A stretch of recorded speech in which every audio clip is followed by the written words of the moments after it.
These are the sounds of days that are past. We record a new dimension of history. A scrapbook of sounds from 13 years of violence and achievement. Part of the greatest mass adventure man has yet undertaken. A voice can cut through the hazy fog of time and bring yesterday's images sharply into focus. Do you recognize this voice? We'll hold the distinction of being the only nation in the history of the world that ever went to the poorhouse in an automobile. That was the voice of Will Rogers, trying to teach America how to laugh its way through a depression. 1933 was dark all over the world. Japan was already in Manchuria, and the League of Nations was dying in Geneva. In Germany, the Reichstag fire was history. So was the Weimar Republic. In Italy, Benito Mussolini had translated a people's search for security into savage conquest. In rich, fertile America, fear and uncertainty lay heavy upon the land. Our greatest primary task is to put people to work. Franklin D. Roosevelt stood beside Chief Justice Hughes on the steps of the Capitol on that raw afternoon of March 4th, and a nation with 15 million unemployed listened. So first of all, let me assert my firm belief that the only thing we have to fear is fear itself.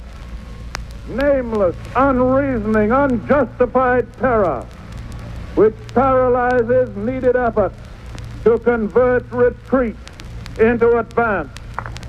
The first year of the New Deal was vigorous, desperate, experimental, and like a surgeon's most powerful drugs, dangerous. Franklin Roosevelt and his corps of political practitioners, Hopkins, Tugwell, Moley, Wallace, and Hugh Johnson, created the most controversial administration since Lincoln's. And yet, either because of it or in spite of it, the patient revived and prospered. Production and employment were up. The soup kitchens and the apple stands disappeared. But a nervous America was still not sufficiently removed from panic to disregard completely the promises and plans of political soothsayers such as Townsend, Coghlan, and Huey Long. The bank accounts show that 1/150th part of the people own 2/3 of all the money that's in the bank. The only way by which we can ever bring this country out is to redistribute the wealth. 1936 was the year in which the state of New Jersey electrocuted Bruno Richard Hauptmann for the Lindbergh kidnapping. It was also a presidential election year. But the biggest news story was in London and concerned political intrigue, an empire, a Baltimore beauty, and the King of England.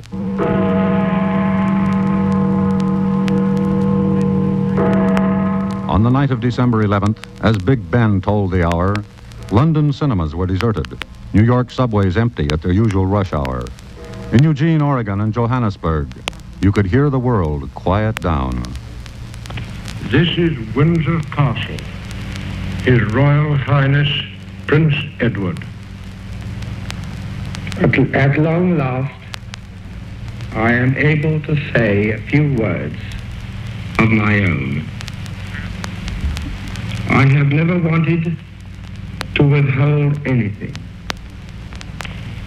But until now, it has not been constitutionally possible for me to speak.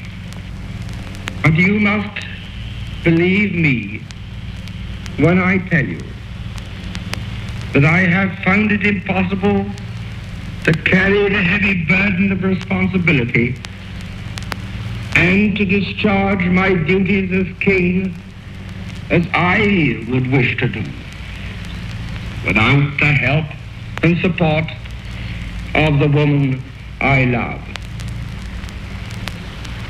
And now we all have a new king. I wish him and you, his people, happiness and prosperity with all my heart. God bless you all. God save the king.